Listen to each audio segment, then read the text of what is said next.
group now? I don't see it. Fuck it, we'll do it live. I love that. I think we're going live.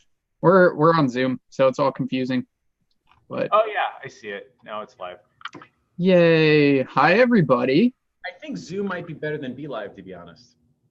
I like it better for the reason that we can share our screens.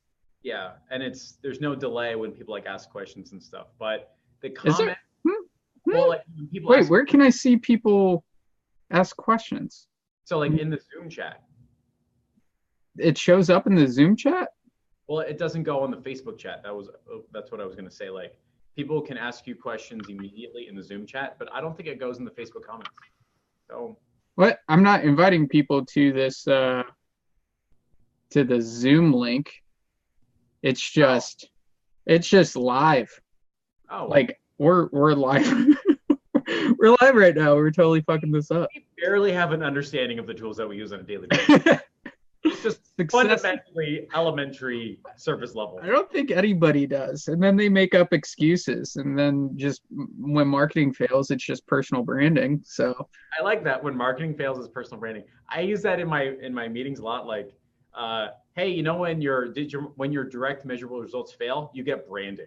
And they're like, what are you talking about? I was like, you just mentioned branding, which is what happens when I fuck up. And then they don't like that, but then they buy from me anyway. So yeah. I think my favorite thing that you do. Oh, we actually have people on here listening to us talk back and forth out of our mouth holes. wow. Hey guys, give us a hashtag live or a hashtag replay if you're here watching. This is really here to help you answer any questions around agency and Facebook groups. And we have very little structure because we are, I don't know, we're not that bright and planning's not. Well, not as bright as a shirt though. Steve the Patty says damn Jeff, that's a nice ass shirt. We're gonna get sharks. Look at that. I thought it was a tuna when I bought it, but it's a shark. Huh. Yeah. I think it's cooler being a shark than a tuna. Tuna just sounds, Tunas are eated. Sharks are the eaters.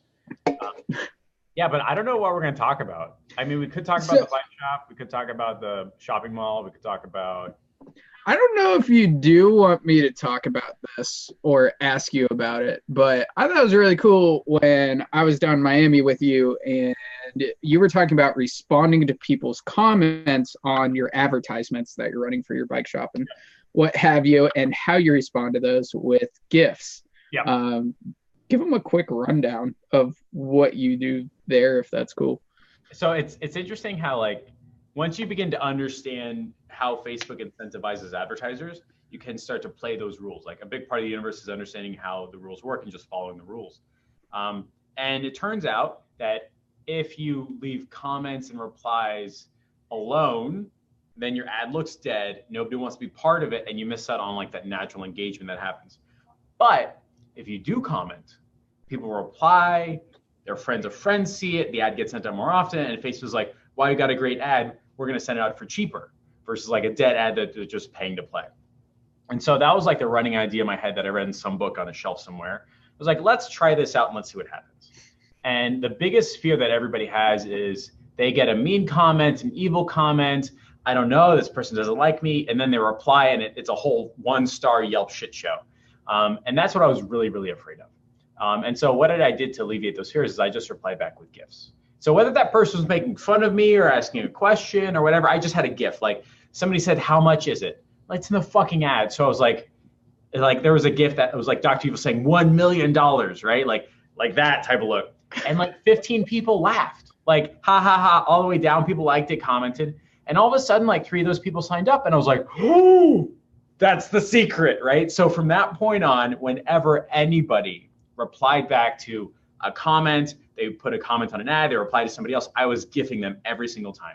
And it was a sarcastic gif, kind of mean, kind of funny, but depends upon how that person interpreted it. So one guy was making fun of for $30, you might as well wash your car with sand. I was like, sand gif. So I was looking up gifs of kids washing cars with sand, kids living in sandcastle. And if you go in the GIF and you type in sand, there's a kid in sand saying more sand.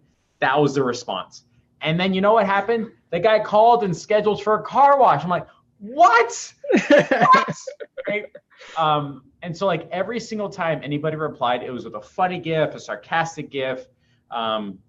Like bike shops, like somebody replied back with like, can't be that fast. So I replied back with a GIF of a guy riding a mini little bicycle, right? Like he's got big feet and a tiny bike doing this. It was hilarious. And like more people signed up, and I can see people sign up from the ad, more GIFs, more comments, more signups, more dollars, more conversions.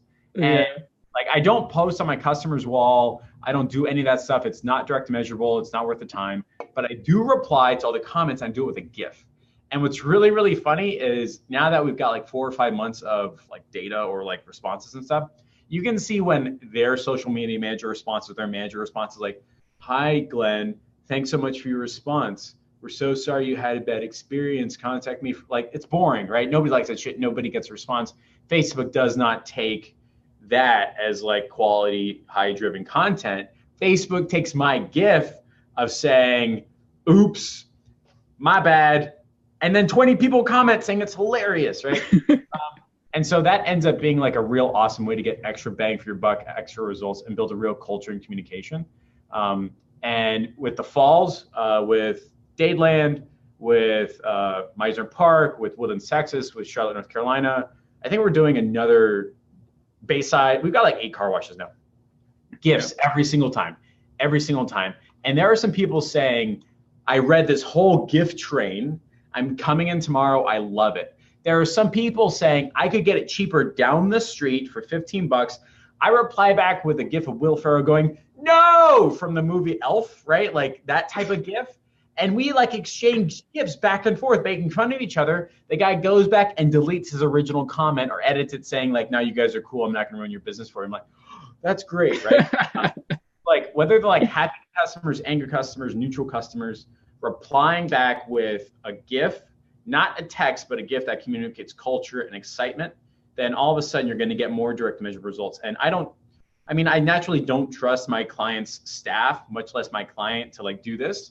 Since I'm the one that like gets penalized or rewarded for it. So to answer James Claybrook's question, I respond with all the GIFs myself. And honestly, it's not that much. Like it's one every hour, you know what I mean? And it just pops up on like your notifications, and you check that shit like every 3 minutes anyway. And when those things start moving, I just open up a tab that's on like the right side of my computer over here.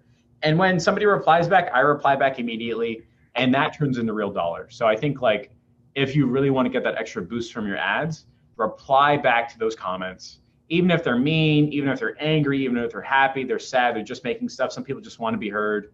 Like I had a personal training client in the beginning that like, how could you do that? I hate you. Oh my God, blah, blah, blah. And those are just people like trying to be part of something. So I know, and this was like my first client or second client, if I replied back with Arnold Schwarzenegger flexing, right, that would have turned somebody who wants to be heard into a customer that's getting paid. So stuff like that. I mean, I showed you at Steph's house. I was like, this is hilarious. You got to see it's like a 200 GIF comment train, like all the way down. And then I showed you the customer database, and like the people who commented filled out the form and ended up buying. So I think like just like GIFs turn into conversions, like something you would not expect ever. But it freaking works. Yeah, it's amazing. One of the hypotheses that's running around in my head is like everybody just like wants to be heard. And so when they leave a comment to a business and no response, your ad looks dead, that customer opportunity is gone. People want to go on a journey. But if you respond, their friends see it, their friends of friends see it, Facebook sees it, and you can literally turn like, I just want to be heard into $1. So respond to your customer opportunity comments with GIFs and make it fun and sarcastic and exciting, and you will get people paying you money time and time again. It's pretty fun. Yeah. I know a big issue is negative comments, and there are always those questions out there. Should I delete it? Should I delete it? And the answer is no. It goes back to human psychology. Like, just don't fall into their frame, right? They're being negative. Don't try to like really correct the situation from the comment, like your client's trying to do. Like, oh, I need to fix this. That's a negative comment. Like, if you're confident in your services or the client's confident in their services, just brush it off. The best way to brush it off is with a GIF. and just keeping it lighthearted and fun and just don't fall into their frame of mind. So I freaking love that strategy. It's weird. I didn't like purposefully do it. I had this like idea in my head because like this is a Bonobo shirt, and I used to like look at Bonobo's ads, and like there were some people that didn't get a reply, and I was going like, if they were in a store, what would they think, right? And like Facebook is like the online version of like an engagement in a store. Yeah. And so somebody's walking around the store saying like, somebody help me, I'm frustrated, I'm angry, I got bad pants. And all of a sudden nobody replies back. That's a lost sale and a bad customer experience. And I viewed like the comment the same idea. So yeah, and it works, whether it's like car washes, bike shops. Holy shit, that was deep. Glad we're recording this. I can add that to my funny quotes list. Wow, you haven't whipped that one out before? It's not in your notes? No, oh, that's a good idea. Let me put it down now. Yeah, put it in your notes. Fun phrases. I think I'm up to like 16 phrases now. The one from Andrew. Oh, that's so funny. I just want to say what's up, Andrew. What's up, Steve, Brandon, Steve again, Chris, Andrew again, Thomas. Thank you for engaging. Jared, you're a cutie. What's up, James? Yeah, we're here for any questions that you have around agency and Facebook groups and other things, whatever you want. What's up, Lewis? Cruisinator. All right. I like get that. Lewis to change his banner to Lewis Avocado. Just a bunch of avocados. Yeah, just like own that. You know, like I've got a butt, he's got an avocado. That's so funny. Yeah. David says we rock. That makes my heart flutter. Thank you, David. David, what's your biggest number one problem right now, and how can I solve it when it comes to like your agency, your growth, your sales, all that stuff? Oh, he sent me a friend request. Let me go ahead and confirm that. Yeah, all you guys, what's the number one problem you are experiencing in your agency or with growing your Facebook group or with life? Can we fix life problems? I can probably fix about 1% of their life problems, but most of those problems are by money. And let's fix them. I was a psychology major, so I don't remember anything from college, so I'm no help. How are those two sentences related? I'm a psychology major, so I don't remember anything. What? Oh no, like I could help people with life things and stuff, but gotcha. I don't remember anything from college. That's what I was saying. Cliff, what's your number one problem in your agency, man? Banner coming soon. That's awesome. What's That's funny is like, so Joseph's number one problem is charging more than $500 for his services. All right, Cliff, you're in charge now. So, sorry, Joseph. Joseph's biggest problem is he can't figure out how to charge more than $500. So Joseph, there's two things that I do time and time and again to get people to pay me way too much money for what I do. The first thing is I do the onboarding docs, and the second thing is I sell down. And so that's when I started at like $225,000 and moved down to $2,900. So Joseph, Mr. Newton, my question is, are you onboarding your clients and customers correctly? Number one. Number two, are you selling top down using that shop your list value ladder type thing to where you're saying this is everything that you're getting, like the proposal and all that stuff? So let's wait for Joseph to reply back with a yes or no. I secretly think it's going to be a no. So we're going to see what happens. And then like the other part of that answer is his profile. So all right, it's not bad. Good points. And if you guys are wondering what's that shopping list look like, go to any marketer's landing page for their course and look at how they list off everything that's in their course. So they have like the module name, and then they have what videos are in that module, and then they have like a value next to it. Set up your proposal just like that. But for your services, because you do way more than just Facebook ads. So just go ahead. Interesting is some people always forget like this important part. The reason why people are doing business with you like in neck choking distance is because they want someone to talk to. And so you have to put that in a proposal, like strategy support. So like phone, text, email support, 24-hour turnaround, dedicated account rep, office hours, strategy session, stuff like that. That's like 7 or 8 right there. And people forget. Joseph's answer is, I'm doing onboarding questions, doing shopping lists, I'm going for CrossFits. Okay. So I think right now the biggest problem with CrossFits is they don't schedule enough appointments, or they don't know how to turn that customer opportunity into a sale. So Daniel Tapia is doing gyms, which are like the CrossFit like scenario, And what he does, and Joseph, I think, talked with Daniel Tapia or is have a conversation with him soon. And this was in my interview 2 weeks ago. What Daniel Tapia does is he charges like 3, 4, or 5 grand up front, sets everything up, and has a sales training side to it. So like he's got his pre-recorded modules. This is how you're going to sell. Here's how you value stack. This is how you funnel. This is how you sell top. This is how you convert one of your customer opportunities into a sale. And I call that a conversion academy idea, which is like I'm officially like rolling it out for like my students and my clients as well. And so if Joseph, you can build out that solution, that sales training solution, just like Daniel Tapia, you will get people paying you more and more money. I think the biggest reason why people are not paying you more money is either A, because they don't think the customer opportunities will convert, or B, they don't know what to do with them. So if you can like handle that pretty well, you can handle the first one by getting like testimonials from previous clients. Like, yeah, we got like 5 customers in the first day, or people signed up, things like that. Put that on your wall. It's part of your process. People will Facebook you first, and all of a sudden, it's not a conversation about getting leads. It's really getting about customer opportunities, and you can prove that. And the second is if you have a conversion academy, a Joseph Newton conversion sales academy, a CrossFit academy, something like that, and it's just like a ClickFunnels course through your videos, you will teach them how to sell. And then all of a sudden, you're not a Facebook ads guy, you're a chief marketing officer. Like you make that transition real fast. And I think that's probably the 2 reasons. The third reason is probably because you're not meeting people in person. And that's like the easiest, best way to get people to pay you an F ton of money. So Joseph, let me know if that makes sense. I think you may not be doing that third thing like you should be doing. I also want to say you are niching, which I'm vehemently against until you hit like 30K, then you can start having that conversation. So you're probably fighting over $500 accounts when you could be getting $1,500 from the local doctor, dentist, lawyer, bike shop, car wash, child psychologist, stuff like that.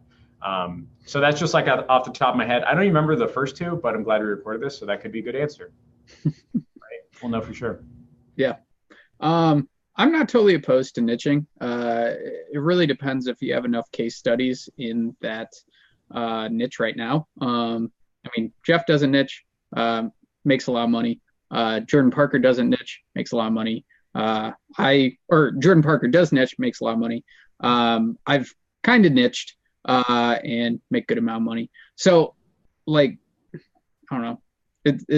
You can't make a lot of money in niche. I know specifically for CrossFit, it's a difficult niche to like. They don't have a huge marketing budget unless they're running boot camps. They have a bunch of personal training going on, and it's a larger gym. I know there are a lot of like boutique CrossFits, and they just won't fork up the money to get more members. So Joseph, going over customers that are capped out, and that's a mistake that I made in the beginning, assuming that everybody wants to grow their business. It's not true. There are dentists that are saying, "Look, I'm doing $1 million a month. What the hell do I want to grow my business for? It's me and 2 partners. We're done." Right? So it's totally possible, Joseph, that the customers that you are targeting are accidentally be talking to, and that's why I asked the onboarding docs. Like maybe they don't want to grow their business. Maybe they just want to keep their business the same level. So guess what, Joseph? Now you are doing a lead generation campaign. You're doing a customer recognition campaign. Same program, different name. So that may be like a 5th reason as well. You're not matching their tribal language. So 99% of my program is always the same, and it's always on the whiteboard, the same chunks of it. But I change the verbiage that describes it to match the problems in their onboarding docs. So let's say the biggest challenge right now is they don't know if their front desk is calling people back. I said, that's so awesome because with the leads that we send you, we track everything through, and we'll know this is a case study, whether or not your other marketing is getting a response based upon if this marketing gets a response. We'll do sneaky surveys, welcome text, customer operating database, things like that. So that's just me thinking out loud. Yeah, and I think when you close a $2,000, $3,000 deal, it makes it a lot easier to close the next one. So throw those numbers out there, keep pitching at a higher price. And when you land them, it makes it so much easier. You just get more confidence, and it really shows how confident you are in your price when you are pitching. So yeah, you just have to have a little bit more confidence. So, and that comes in time. Arnie says, "What's up?" And then we have a question from David. I'll get back to you when I'm just about to launch now. Focus on social media director. Okay.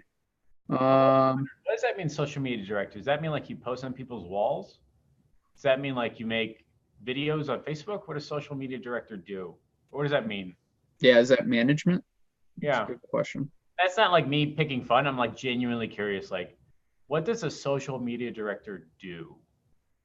I swear, if he replies back with directing social media, I'm gonna fucking kill myself. Like, So Cliff is having problems with getting more clients. He's reaching out to more garages. He's changed from gyms to garages. So garages. What does that mean? that's a good question. Cliff, can you clarify that? I think he means mechanics. Something Okay, like that. we'll go with mechanics. Yeah, let's see if it makes sense. I think maybe he's in Canada, so maybe that's what they call him in Gotcha. Canada. All right, so, he is in Montreal, Quebec. Cool. So I'm gonna go to Google Maps, and I'm gonna type in Montreal, Quebec. And then, Well, his big issue is getting more clients, right? And that goes back to our previous discussion on niching. And I think when you're starting out, you shouldn't niche. Keep it broad, keep it open, and just generate massive results for whoever you take on. And you can niche down the road, but don't do it right away.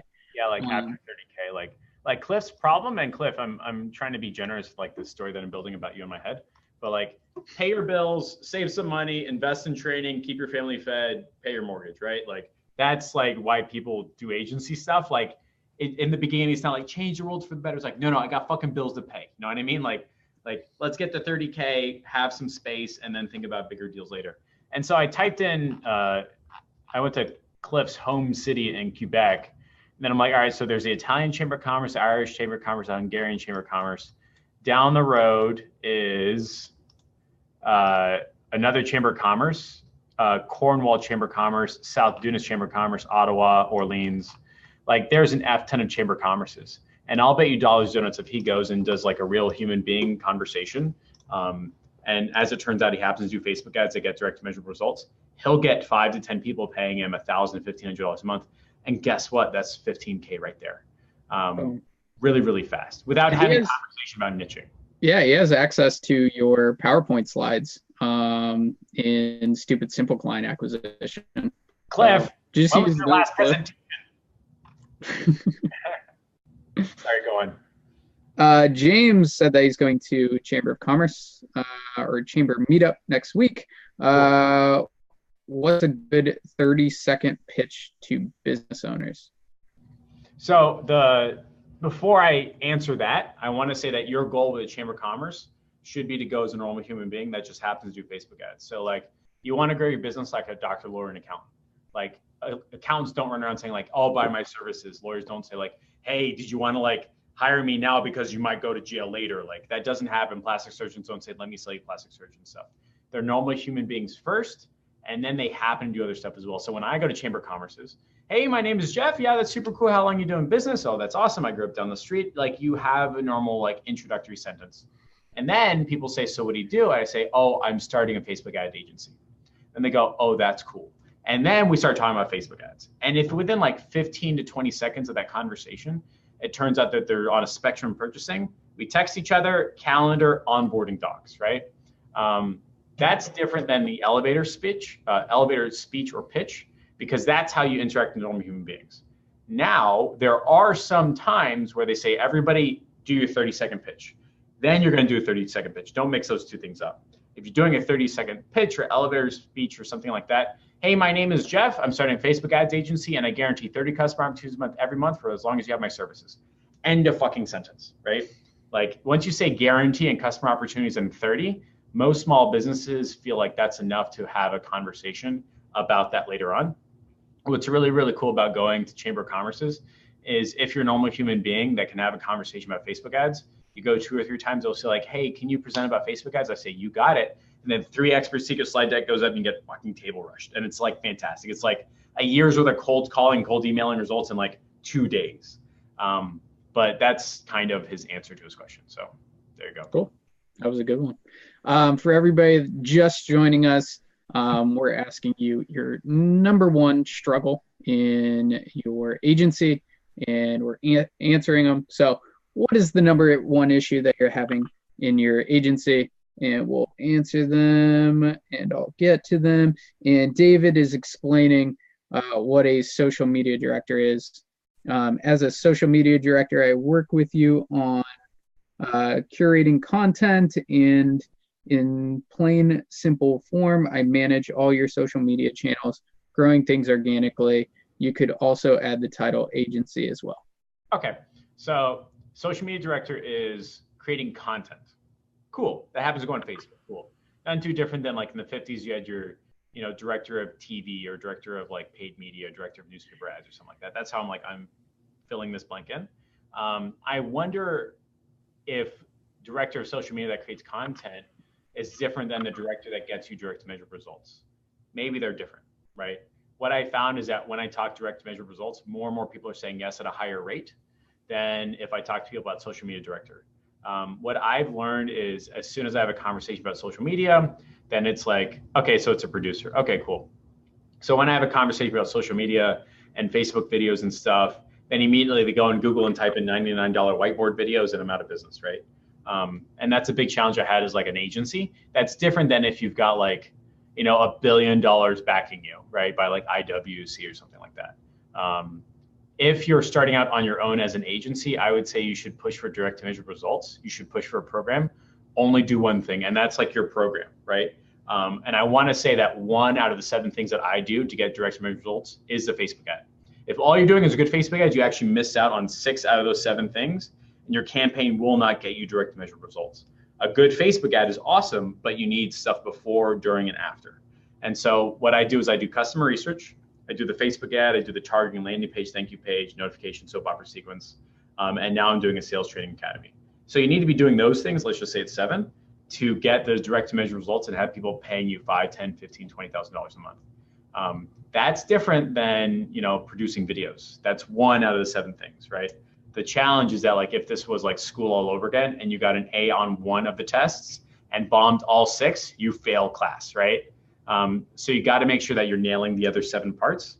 And maybe, by the way, that's different than what you used to be doing. Maybe when you're a social media director, you were just, oh, Matt says that's awesome, cool. Maybe when you're a social media director, you're only doing awesome Facebook videos, which is cool because maybe the agency was taking care of the other 7 parts. I think you got to keep a lookout and say like, all right, let me just be cognizant of the other 6 things. And maybe even, and I would say like this could be worth a shot, reducing that level of quality so that you can do the other 6 well and get at least a funnel going and getting direct to measure results. So that's just me thinking out loud. Yeah, I'm going to be very direct and say, don't fucking do that.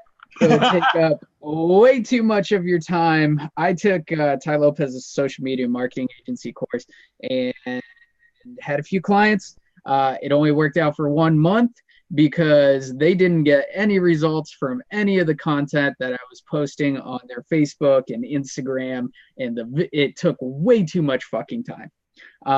All they care about at the end of the day is more money, right? Right? We're all in business for more money, more freedom, So if you can generate that for them, lead sales ROI from 1 campaign that you run once a month, you're simplifying the hell out of the process. It's a lot less work for you, and it gets your client what they really, really want. So don't fucking do that unless you have a team. Like if you have a team, you can do that and upsell your clients to social media management. But if you're a solo agency, you're shooting yourself in the foot. Yep. The only way you're going to be able to scale your agency is if you simplify the fuck out of your process. Like when you're building a business, you want to build it to scale and scale as much as you can. And the system of just running 1 campaign once a month is the best way that I know to do it. Yep. Don't do social media management. That should be like, is that direct? Have like a circle banner like appear on like After Effects, like have someone just like do the editing. Don't do social media management. Just like exactly. James Claybrook says, "Oh, my internet broke." Okay. Oh no.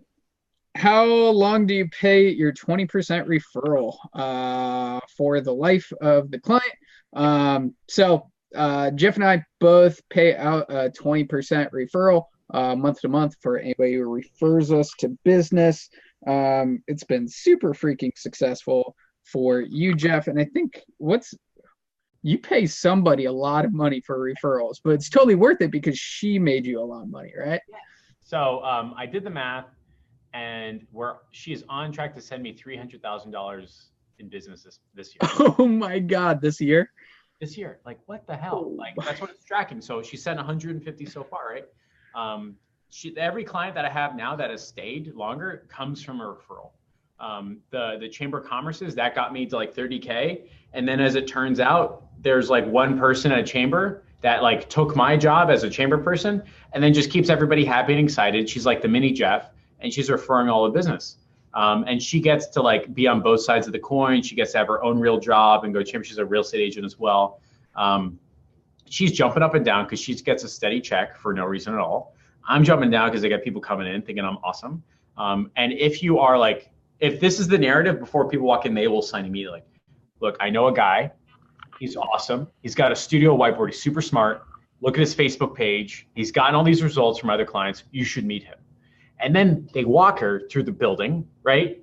And then I've got the whiteboard set up. I've got the 7 steps. I've got the little studio, the cool bookcase, like the recording area.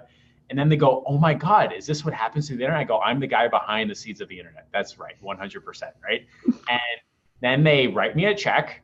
And then 2 weeks later, I PayPal her the money, and it fucking works. Yep. So yes, we keep paying until the client drops off.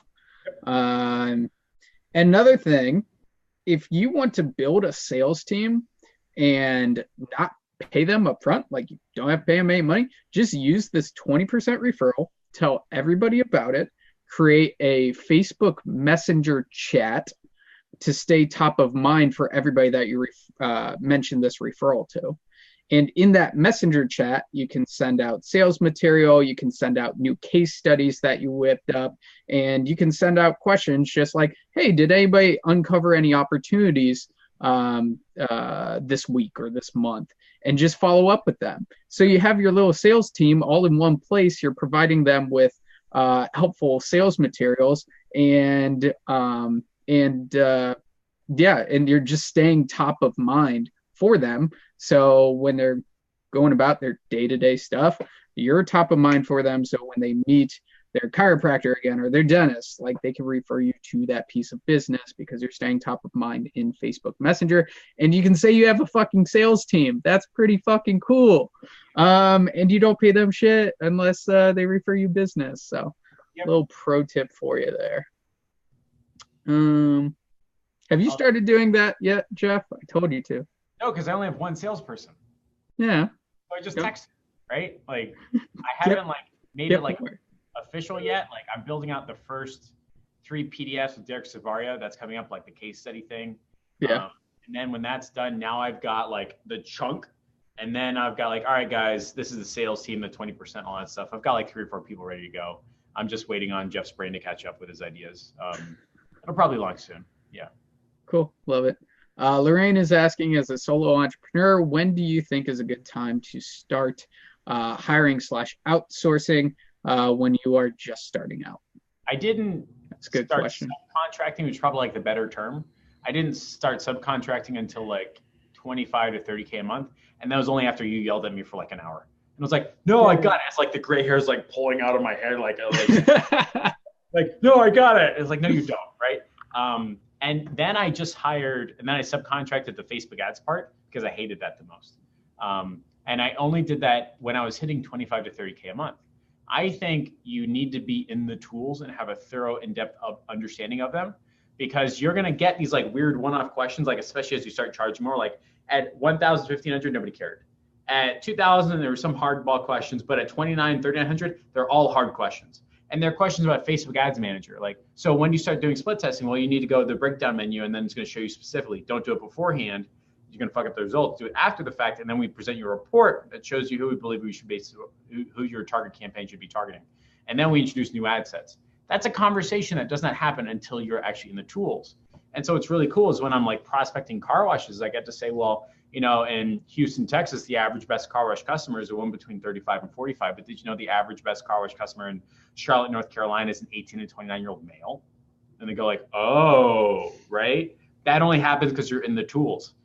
So I don't think you should be hiring or subcontracting until you get 25 to 30. It's totally doable. By the way, you're going to have 10 customers. You can do it. Stop freaking out saying you can't. It's totally doable, especially if you're just running a program. And then like you get good at that program. And I want to say like, I probably spend 15 to 20 minutes a day on all my campaigns. So it's doable. Yeah. I think you hire when you have too much shit on your plate. Too many customers to scale, which could be anywhere between 15, 25, 30K per month. I think if you do it before that, it's just not going to work out. It's going to be super messy and you have to manage somebody and all that stuff. So try to. That Facebook ads person is probably going to be smarter than you and you're not going to know why. They're going to be like, why aren't you doing this? So you're like, I don't know, please. And they go, I don't want to work with you, but whatever. Yeah, I would hit at least, I started outsourcing at 15K. I would try to hit at least 10K before outsourcing. Get to the six figures. Then if you feel like you need to hire to scale, then do that. I feel like a lot of, I know you're not lazy, Lorraine, but I feel like a lot of people just hire because they feel lazy. So don't do that. Don't fall into that trap.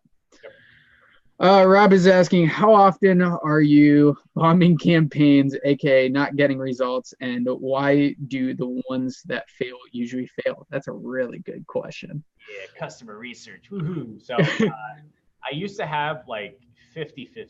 So like before I started doing customer research for real, half my ads would bomb and I wouldn't know why, the other half would take off and I wasn't sure what about it worked. It was like, is it the ad, the targeting, copy? Who the fuck knows? Maybe it's the photo, right? So you're having that conversation.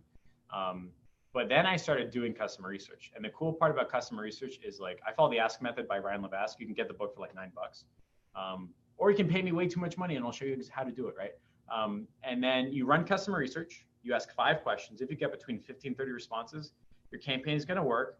And then these customer opportunities told you what to put in the ad. So you don't have to wreck the creative part of your brain trying to figure out what works. They will tell you.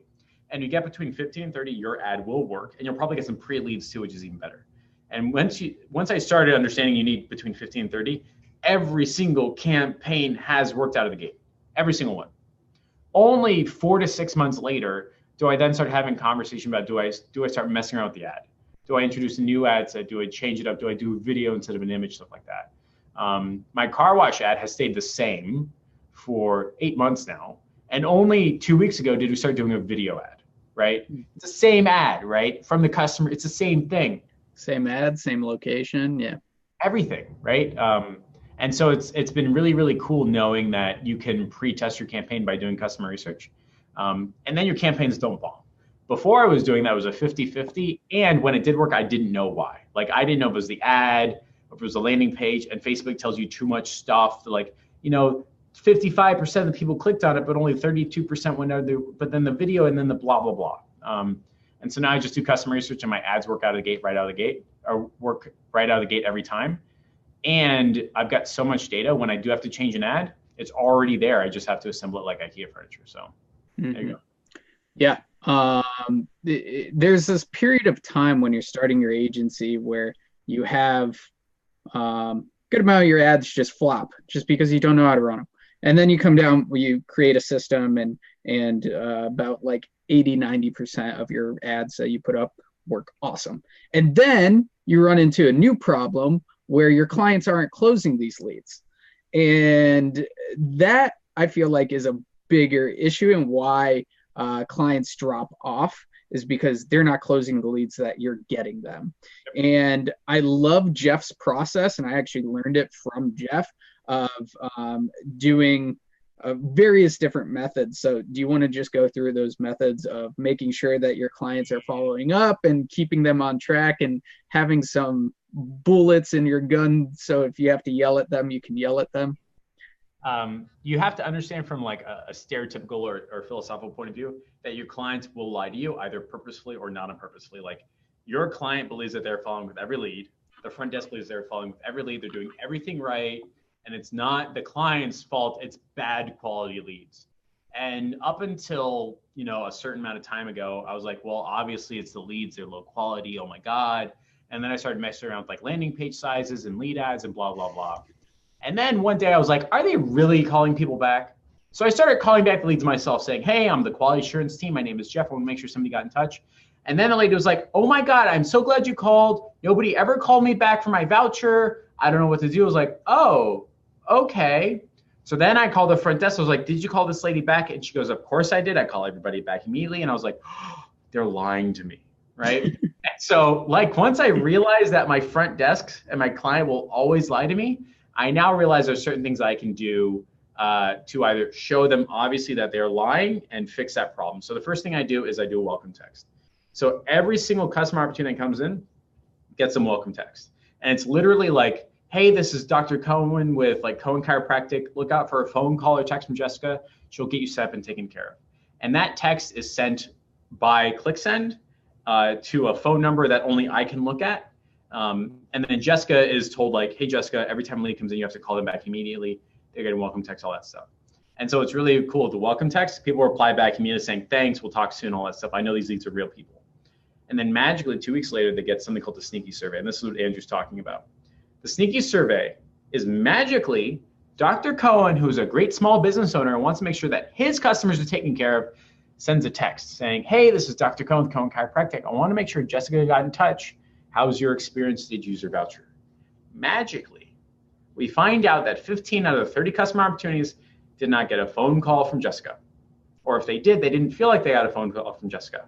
Or Jessica didn't do enough as a front desk. And so now I've got all these text messages from people saying, no, didn't get a call back, didn't get a call back. I've got call rail firing saying people like they picked up the phone and they didn't know about the voucher, so they hung up. And then people were stuck on voicemail for like 45 minutes. And then it's like a whole thing. And so what Andrew was talking about was the welcome text, the sneaky survey, and the call tracking, call recording. And because of that, I've now built out something called the Conversion Academy, which is what I send all my clients to. Like, you have to do all this. Like, this is how you're going to convert better. And we're seeing like conversion rates slowly move up from like 10% to about 30 to 40, 50%. So I think that's what you're hinting at. And what I've learned is that like the front desk will always lie to you. You have to have ammunition in your belt before you go to these strategy sessions. And the more you can prove it's their fault, the more money they will pay to fix the problem. And now a $1,500 client becomes $2,900, $5K, $10K, $22K, all the time. Yay, more monies. Yep. Yeah. Every time. I love that. I'm sure everybody on here got a shit ton of value from that. James is asking, so use a call tracking number in your ads.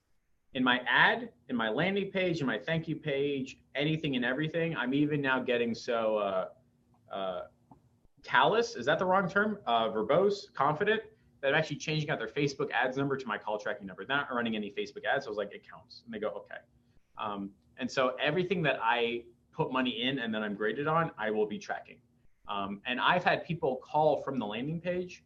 I've had people call from the thank you page. I've had people call saying, yes, I want my free Miracle Wax upgrade. And the person on the other end goes, I don't know what you're talking about, and hangs up. What the hell, Jonathan? Like, why would you do that, right? And so I do that stuff, and then it's very easy for me to upsell a solution. It's very easy for me to prove that this program is working. It's them, it's not me. And it's very easy to prove that these leads are legit. It's not the leads, it's the front desk. So that type of stuff. Yep. Love it. If you guys are getting a lot out of this, smash that fucking like button or that heart button. And we have another question from Jay. He's saying, this is a long one. What's the best way to create engagement for your business networking group outside of us posting value-based content? It seems like many networking groups become stale, probably because most of the business owners are busy, etc. Do you mean a Facebook group? And inviting business owners to a Facebook group or business networking group? You know what that means, Chef? I think it means just like a Facebook group where every business owner like yells about their business. Mm-hmm. I've never done it, and I can see why it goes stale really fast. Like even in the public group that I'm running now, like I'm really enforcing like if you do self-promotion, you get a yellow card real fast. Like I mute you for 7 days, I delete your post, and that's your person only warning. And I think what happens with business networking groups, again, this is pure conjecture, is that they'll do a yelling session. I'm amazing, buy my construction equipment, and nobody buys, so they move somewhere else. And if you want a really successful group, you have to find a reason to keep people. And either that's by telling stories or providing something valuable or helping them accomplish their goals, solving their number one problem, stuff like that. If you're doing that, you're giving them a reason to come back. If all you're doing is letting them like talk about how like, hey, anybody want to buy a generator? And then nobody wants a generator because it doesn't solve people's problems, well, then they're out. And again, I don't think I thoroughly understand this question, but I'm just like, thinking out loud type thing. Yeah, they need to find the value in the group. Why should they be there? Why should they keep going back? So you can do something like this, what you're watching right now. Hey, bring on somebody and say, hey, let us help you fix your problems. Then they see value in it, and then they'll keep coming back. So posting that content and creating a space where people can engage with one another, and asking those questions such as like, what's the number one goal in your business? What's the number one sticking point that's holding you back from achieving that goal? Like that sort of thing, and making those posts so people can interact with each other in the comments saying, oh shit, I'm going through the same thing. This is how I fixed it. Boom. You don't even need to create that content or that comment, and they find value in them coming back to your group and engaging in the comments. And starting a Facebook group is the hardest freaking part. But once you get the basics down, the foundation, and you create a real community around helping people with their problems, then it can grow and manifest and really help you blow up your business. If you're running a Facebook group specifically for local business owners, for your area, the best thing that you can do is set up a meetup and just meet up in one spot. And then when you do that, people will be more inclined to engage in your Facebook group because they have a face to a name and they know other people in the Facebook group. Go ahead, Jeff. And you can do customer research. Be like, what's the number one problem? What's your number one fear? What are 3 things you want to learn? And people will tell you, guess what? You have like your next 6 weeks worth of reasons to bring people back. Like there's a digital marketing company in Doral that only does HVACs. That's it, right? But their Facebook group is jam-packed with like crazy interaction, engagement, and value. And it's people like that are trying to like build an HVAC company, have questions about the tech behind HVAC companies, or people like, why doesn't my HVAC work? Is my HVAC guy trying to screw me? Like, what am I trying to learn? Can I do it myself? Like, you can see that they're actually like doing like the number one thing that you want to learn about HVACs. And then they do those things. And that's exactly what people want. And then they end up coming back. And it's like a secret, like $10 million digital marketing company, like 55 minutes for me. I had no idea, right? But I got targeted by their stuff. And there's like a staff of like 15 people. And they built their entire business around customer researching what other businesses want. It just so happens that they do HVAC ads, right? And so they've got a huge Facebook group. They've got huge meetups. They've got a whole office space that only happened because they were asking people about their problems and building a group behind it. And I think that's what he's trying to do. He just doesn't know that he should be doing that. Because essentially like that HVAC company is a networking group that happens to sell digital marketing ads. So it's pretty cool. Yeah. And he's Jay's saying that he's implementing the Brian Downard method of building a group for networking and referral each other. Yeah, it's awesome. It's just the hardest part is starting a Facebook group. The best thing that you can do is build very, very strong relationships with the first 50 to 100 people in there. When I started this Facebook group, I offered free consulting calls for a freaking hour. I should have done just like 15 minutes, 30 minutes, but I hopped on a call for an hour with like the first quite a few people that joined the Facebook group. And that really kicked it off because now I have raving fans in my Facebook group. They're telling other people about the Facebook group. And that's the best way to start it off when people are just like rah, rah, rah about your group. I got somebody coming in 5 minutes, so I think this might be the last question. What? Oh no, money. Cool. Does anybody have one last question? Thank you, Matt. Appreciate it. Does anybody have one last question for Jeff or I or whatever? Anything in your agency that we can help you out with? Something that's going on today that you need help with? Anything at all? This thing in Miami, we're gonna have like 30 people in this tiny office space. Watch. Like when we do a Miami meetup, it's gonna be a big deal. Yeah, I'm going down to Miami on Wednesday. If any of you guys are down there or want to meet up there, let me know, and we'll definitely do a meetup at Jeff's office. Maze of an office. I never know how to get to your actual office. He does.